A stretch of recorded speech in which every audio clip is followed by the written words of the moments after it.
Dengan tangan yang gemetar, Laila membantu melepaskan mantel dan jas Matias.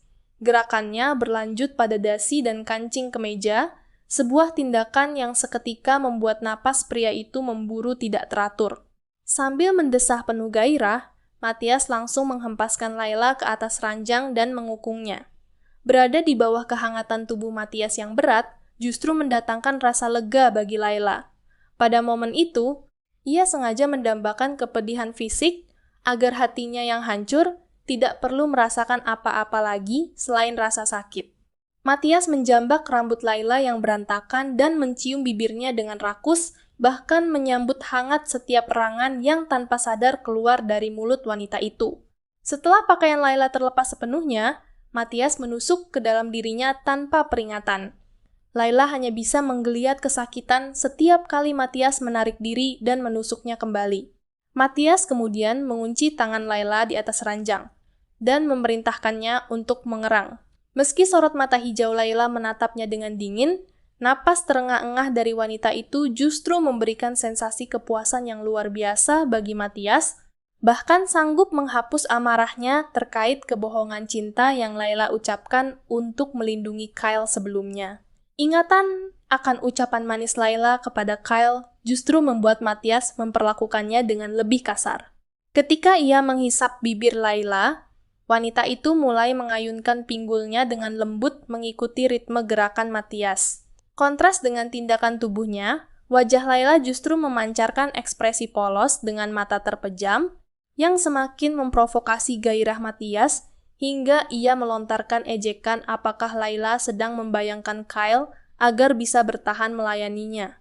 Saat Matias mendesak lebih dalam dan memerintahkannya membuka mata, Laila terisak dan menatapnya dengan sorot penuh kebencian. Namun, bagi Matias, kenyataan bahwa Laila berada di bawah kuasanya adalah bukti mutlak bahwa wanita itu adalah miliknya, sebuah fakta yang mendatangkan rasa nyaman sekaligus rasa malu.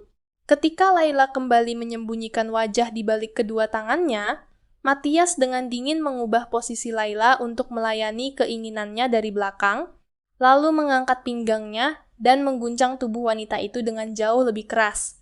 Kamar tidur yang sempit itu pun dipenuhi gema gesekan tubuh, derit ranjang, serta desahan penuh demam gairah.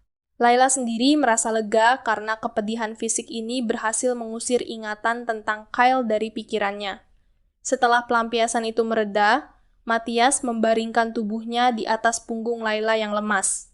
Pikiran tentang pengorbanan tubuh Laila demi Kyle dan penghinaan wanita itu terhadapnya justru kembali membuat nafsu Matias membara. Sambil menjambak rambut Laila dan memaksanya menatapnya, Matias tersenyum seringai dan menegaskan bahwa sebesar apapun kebencian Laila, wanita itu tetaplah selir miliknya yang cantik dan wangi. Di luar pondok, Claudine sempat berdiri ragu-ragu di halaman depan. Ia sebenarnya sudah bisa menduga apa yang akan terjadi sejak ia mulai membuntuti langkah kaki Matias, namun melihat sang tunangan benar-benar masuk ke dalam pondok Laila, membuatnya merasa sangat menyedihkan. Selama ini ia mengira Duke Herhard berbeda dan lebih mulia dari pria kebanyakan, tetapi ternyata pria itu terlibat dalam urusan asmara yang biasa dan membosankan. Claudine tidak mengerti mengapa ia masih sudi berlama-lama di tempat sekotor itu, ataupun dorongan masokis dalam dirinya yang memaksa untuk masuk dan membuktikan sendiri perbuatan Matias. Claudine melepaskan kepalan tangannya dan berjalan tanpa suara mendekati pintu depan yang ternyata tidak dikunci, lalu melangkah masuk ke dalam interior rumah yang gelap gulita. Dengan bantuan sisa cahaya redup dari luar beranda, ia mengamati interior rumah hingga pandangannya tertuju pada sebuah pintu yang terletak di sisi terjauh dapur. Begitu ia melangkah mendekati pintu kamar tersebut, suara-suara yang sangat intim mulai terdengar jelas dari balik dinding rintihan seorang wanita yang berpadu dengan geraman kasar seorang pria. Singkat cerita, setelah waktu berlalu dan tubuh mereka mendingin, Matias dan Laila tetap berbaring berdampingan di atas ranjang tanpa saling berhadapan. Matias merenungkan kegilaan asing yang baru saja menguasai dirinya dengan seringai tipis, lalu memandangi punggung Laila yang membisu teguh seolah keheningan itu adalah dinding tebal yang memisahkan mereka. Saat Matias mengulurkan tangan, ia justru membelai Layla dengan sangat lembut dan menarik wanita yang sudah kehabisan tenaga itu ke dadanya. Matias menghujani kelopak mata, dahi, pipi, serta mulut Layla dengan ciuman lembut, lalu memintanya untuk mengulangi perkataan bahwa ia mencintainya jika ingin Matias menuruti keinginannya. Menolak keintiman tersebut, Layla memilih menutup rapat mata dan mulutnya dengan harapan pria itu akan segera pergi.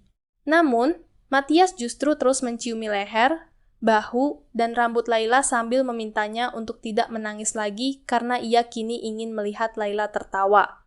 Layla membalas dengan sinis bahwa ia tidak akan pernah sudi tertawa lagi di depan sang duk, yang dibalas Matias dengan kekehan acuh tak acuh tanpa menunjukkan tanda-tanda tersinggung pada wajah tampannya yang bermartabat. Berada dalam pelukan pria yang tidak bisa ia hindari, membuat Layla akhirnya menangis terisak seperti anak kecil karena merasa kotor telah menyakiti Kyle di dalam pondok pamannya sendiri. Dengan mata berkaca-kaca, Layla bersumpah bahwa suatu hari nanti ia akan membuat Matias menangis dan merasakan hal yang mengerikan. Matias hanya terkekeh pelan dan membisikkan bahwa ia akan menantikan saat itu, meninggalkan Layla yang kembali merasa terluka oleh reaksinya yang acuh tak acuh. Setelah menangis cukup lama, Layla akhirnya tertidur karena kelelahan dan baru terbangun saat fajar mulai menyingsing. Menyadari sang duke ternyata masih setia berada di sisinya, sambil terus menatapnya, Layla berbisik memintanya untuk segera pergi. Matias akhirnya mengangguk, bangkit dari tempat tidur dalam keadaan sudah berpakaian rapi, lalu menyelimuti tubuh Layla dengan penuh perhatian sebelum akhirnya melangkah pergi dengan langkah santai. Kepergian Matias meninggalkan Layla dalam keheningan yang mendalam. Sembari menatap cahaya kebiruan yang masuk dari jendela, Layla merasa warna mata biru milik Matias terasa selaras dengan kesedihan yang ia rasakan. Layla kembali tertidur hingga matahari telah terbit tinggi, lalu segera bangun untuk mandi. Namun, bekas-bekas kemerahan yang ditinggalkan Matias di sekujur tubuhnya tetap terlihat jelas meski telah digosok dengan keras.